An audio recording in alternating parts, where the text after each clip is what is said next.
আসসালামু আলাইকুম। অবিরাম বাংলার সংবাদে সবাইকে স্বাগত জানাচ্ছি আমি শারমিন সালাম। শুরুতেই সংবাদ শিরোনাম।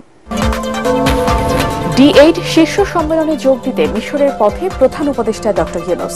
সম্মেলন ছাড়াও বৈঠক করবেন কয়েকটি দেশের শীর্ষ নেতাদের সঙ্গে।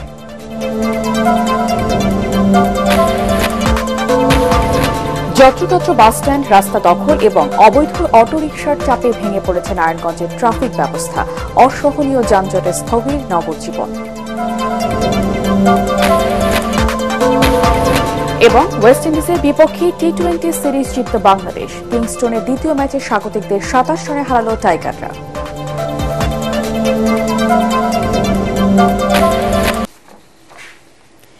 শুনছিলেন শিরোনাম, এবারে বিস্তারিত।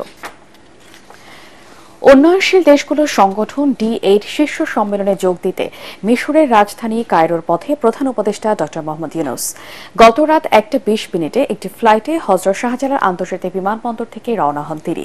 সম্মেলনে বাংলাদেশ ছাড়াও ইন্দোনেশিয়া, তুরস্ক ও পাকিস্তান সহ কয়েকটি দেশের সরকার প্রধান অংশ নেবেন।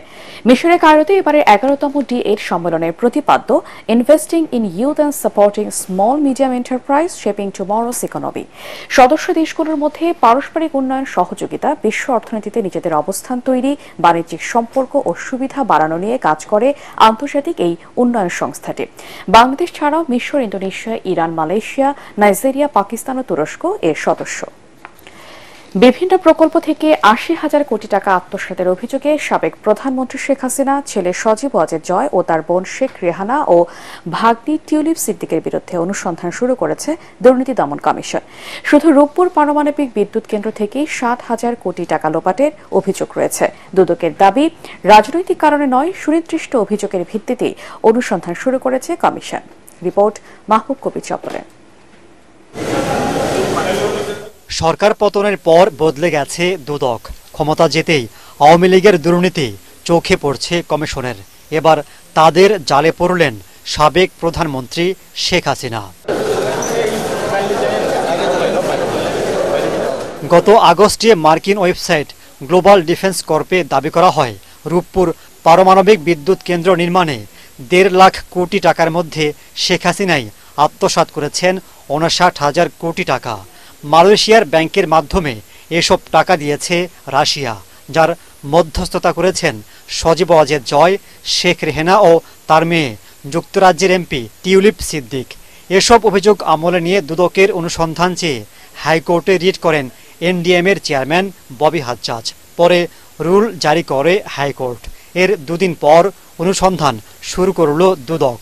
কমিশন বলছে, শেখ হাসিনা ও তার পরিবারের সদস্যদের বিরুদ্ধে রূপপুর পারমাণবিক বিদ্যুৎ কেন্দ্র থেকে 59,000 কোটি টাকা, আশ্রয়ন, বেজা ও বেবজার 8 প্রকল্প থেকে 21,000 কোটি টাকা আত্মসাতের অভিযোগ পাওয়া গেছে, যার অনুসন্ধান শুরু হয়েছে। জনাব শেখ হাসিনা, সাবেক প্রধানমন্ত্রী, গণপ্রজাতন্ত্রী বাংলাদেশ সরকার, ঢাকা অন্যান্যর বিরুদ্ধে ক্ষমতার অপব্যবহার, প্রতারণা, অনিয়ম ও দুর্নীতির মাধ্যমে 8টি বিভিন্ন প্রকল্পের আড়ালে 21,000 কোটি টাকা আত্মসাতের একটি অভিযোগ দুর্নীতি দমন কমিশনে দাখিল হয়েছে এবং সেই অভিযোগের বিষয়ে অনুসন্ধানের সিদ্ধান্ত গৃহীত হয়েছে। আরও একটি মেগা প্রকল্পে রূপপুর পারমাণবিক বিদ্যুৎ কেন্দ্রের নির্মাণের নামে প্রায় 59,000 কোটি টাকা লোপাটের অভিযোগও সাবেক প্রধানমন্ত্রী জনাব শেখ হাসিনা, তাঁর ছেলে জনাব সজীব আহমেদ ওয়াজেদ জয়, তার ছোট বোন শেখ রেহানা ও তার ছোট বোনের মেয়ে টিউলিপ সিদ্দিকী ও অন্যান্যদের বিরুদ্ধে দাখিলকৃত অভিযোগের বিষয়েও অনুসন্ধানের সিদ্ধান্ত গৃহীত হয়েছে। এতদিন এসব দুর্নীতির বিষয়ে দুদক কেন জানতে পারেনি, এমন প্রশ্নে মহাপরিচালক বলেন, এ সংক্রান্ত কোনো অভিযোগ ছিল না। দাবি করেন, রাজনৈতিক পরিচয়ে কাউকে হয়রানি করা হচ্ছে না। অনুসন্ধানের সিদ্ধান্তের প্রেক্ষিতে এতে অনুসন্ধান দল গঠন করা হবে এবং তারা এই অভিযোগ অনুসন্ধান করবে। অভিযুক্তরা সবাই বিদেশে থাকায় দুদক তাদের ডেকে পাঠাবে কিনা তা বলতে পারেননি এই কর্মকর্তা। মাহবুব কবির চপল, এটিএন বাংলা, ঢাকা। আগামী নির্বাচন নিয়ে স্পষ্ট রোড ম্যাপ দেওয়া হয়েছে বলে জানিয়েছেন প্রধান উপদেষ্টার প্রেস সচিব শফিকুল আলম। তিনি বলেন, প্রধান উপদেষ্টা তার ভাষণে নির্বাচনের বিষয়ে পরিষ্কার রোড ম্যাপ দিয়েছেন।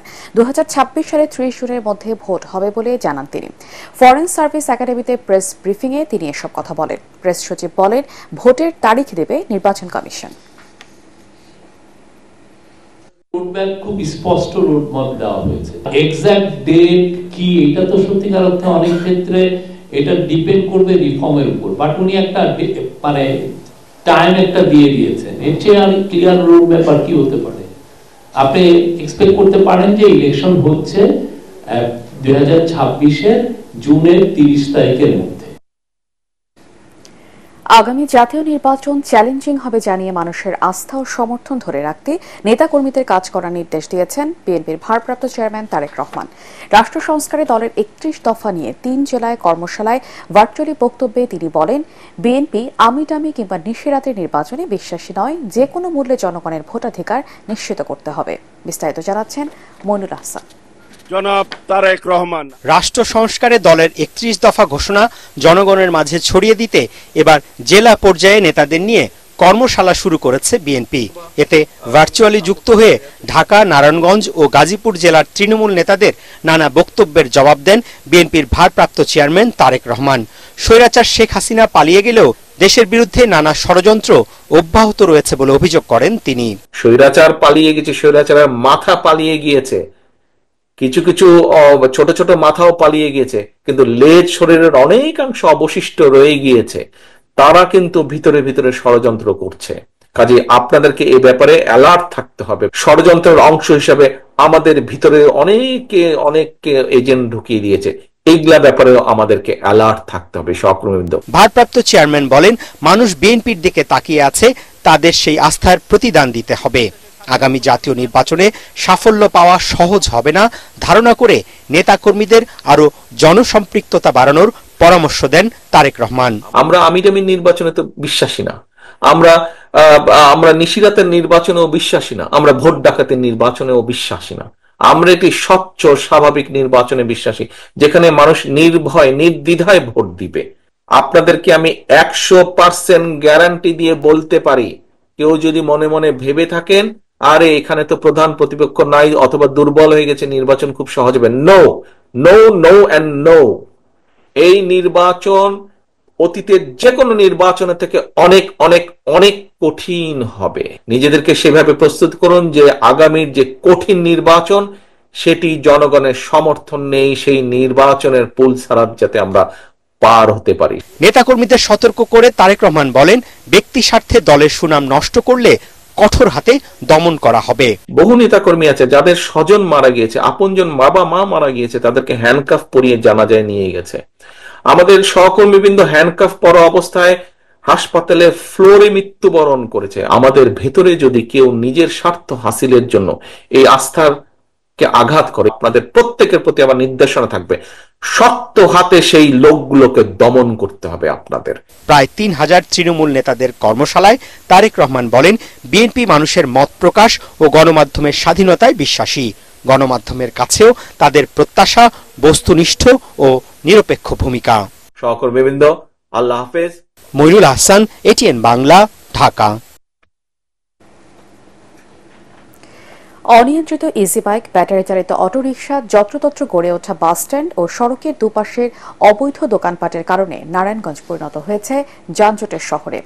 অসহনীয় যানজটে স্থবির নগর জীবন। ভেঙে পড়া ট্রাফিক ব্যবস্থা দ্রুত উন্নত করা না গেলে বসবাসের অনুপযোগী হয়ে পড়বে ঢাকার নিকটবর্তী ঐতিহ্যবাহী এই মহানগর। নারায়ণগঞ্জ প্রতিনিধি আব্দুস সালামের রিপোর্ট, জানাচ্ছেন জাহিদুল আলম।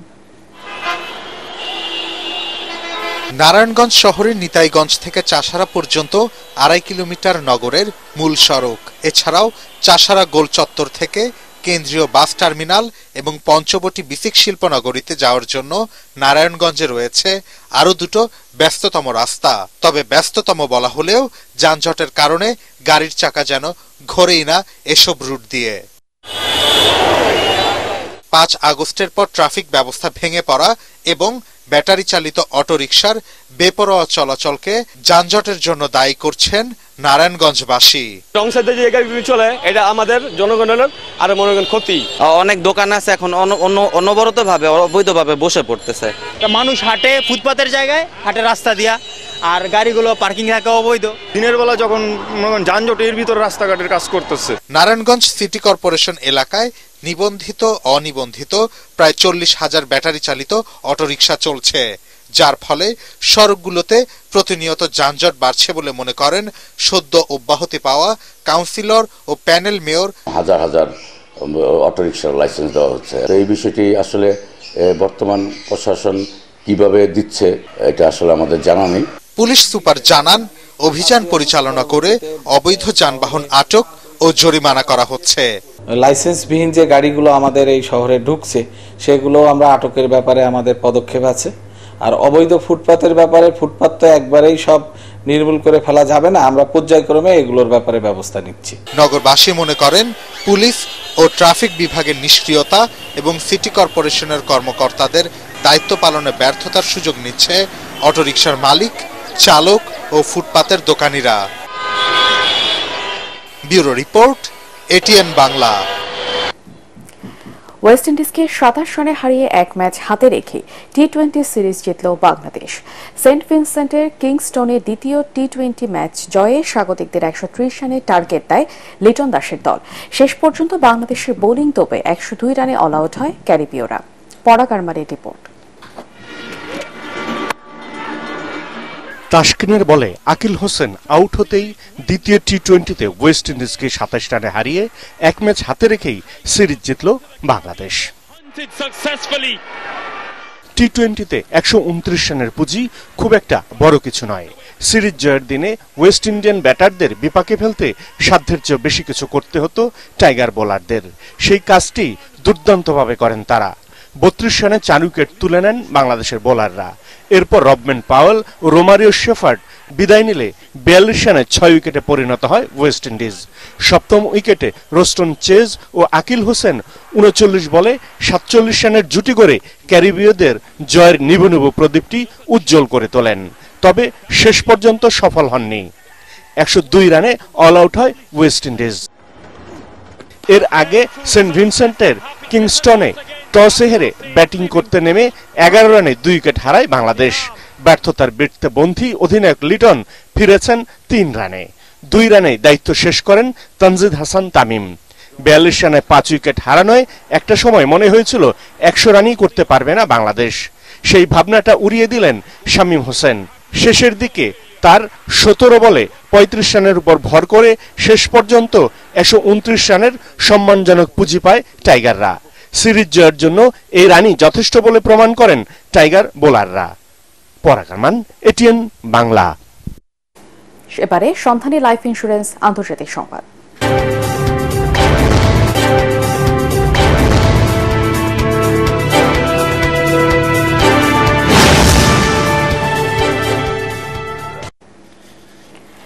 ইসরায়েলকে সামরিক সহায়তার জন্য মার্কিন পররাষ্ট্র দপ্তরের বিরুদ্ধে যুক্তরাষ্ট্রের আদালতে মামলা করেছেন 5 ফিলিস্তিনি। আল জাজিরা জানায়, যুক্তরাষ্ট্রের স্থানীয় সময় মঙ্গলবার এই মামলাটি করেন অধিকৃত পশ্চিম তীর যুক্তরাষ্ট্রে বসবাসকারী 5 ফিলিস্তিনি। মামলায় বিচার বহির্ভূত হত্যা ও নির্যাতনের মতো গুরুতর মানবাধিকার লঙ্ঘনে অভিযোগ আনা হয়েছে। এ বিষয়ে জানতে আল জাজিরার পক্ষ থেকে যোগাযোগ করা হলে বিচারাধীন মামলা উল্লেখ করে এ নিয়ে কোনো মন্তব্য করেনি মার্কিন পররাষ্ট্র দপ্তর। সিরিয়ার পতনে যারা ভাবছেন ইরান ধ্বংস হয়ে যাবে তারা ভুল করছেন, বরং নিশ্চিহ্ন হবে ইসরায়েল। ইরানের রাজধানী তেহরানে আয়োজিত সমাবেশে এমন মন্তব্য করেছেন দেশটির সর্বোচ্চ নেতা আয়াতুল্লাহ আলী খামেনি। তিনি বলেন, ইসরায়েলের ষড়যন্ত্রে হাসান নাসরুল্লাহ এবং ইয়াহিয়া সিনওয়ারের মৃত্যু হলেও তাদের আদর্শ এখনও বেঁচে আছেন বলেও উল্লেখ করেন তিনি। এসময় সমাবেশের স্থলে আমেরিকা ও ইসরায়েলের মৃত্যু দাবি করে নানা স্লোগান দেন কয়েক হাজার মানুষ। এবারে পার্টেক্স খেলার খবর।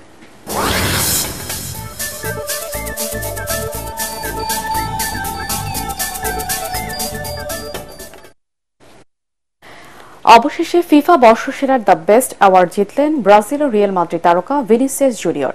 মেয়েদের ফুটবলে টানা দ্বিতীয়বার সেরার পুরস্কার পেয়েছেন স্পেন ও বার্সেলোনার আইতানা বনমাতি। আর ছেলেদের ফুটবলে দ্বিতীয়বার বর্ষসেরা গোলরক্ষকের খেতাব জিতেছেন আর্জেন্টিনার বিশ্বজয়ী তারকা এমিলিয়ানো মার্টিনেজ। বর্ষসেরা কোচের পুরস্কার রিয়াল মাদ্রিদের কার্লো আনচেলত্তির হাতে। পরাগ আরমানের আরেকটি রিপোর্ট।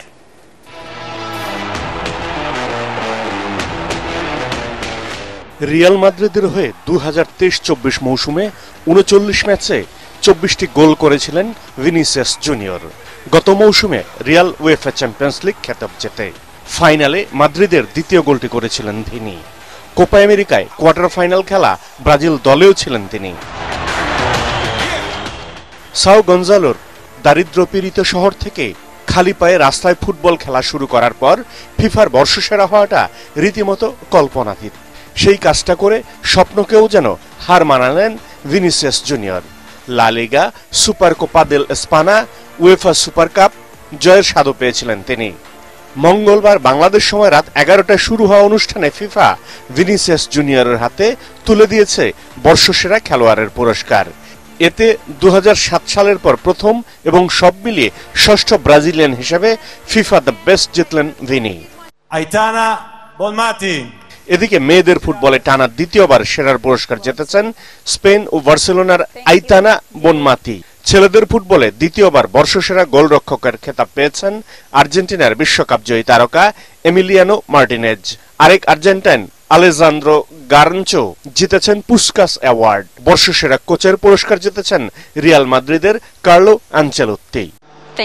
পরাগ আরমান, এটিএন বাংলা। শেষ করার আগে সংবাদ শিরোনাম আরেকবার। D8 শীর্ষ সম্মেলনে যোগ দিতে মিশরের পথে প্রধান উপদেষ্টা ডক্টর ইউনূস। সম্মেলন ছাড়াও বৈঠক করবেন কয়েকটি দেশের শীর্ষ নেতাদের সঙ্গে। যত্রতত্র বাসস্ট্যান্ড, রাস্তা দখল এবং অবৈধ অটোরিকশার চাপে ভেঙে পড়েছে নারায়ণগঞ্জের ট্রাফিক ব্যবস্থা। অসহনীয় যানজটে স্থবির নগর জীবন।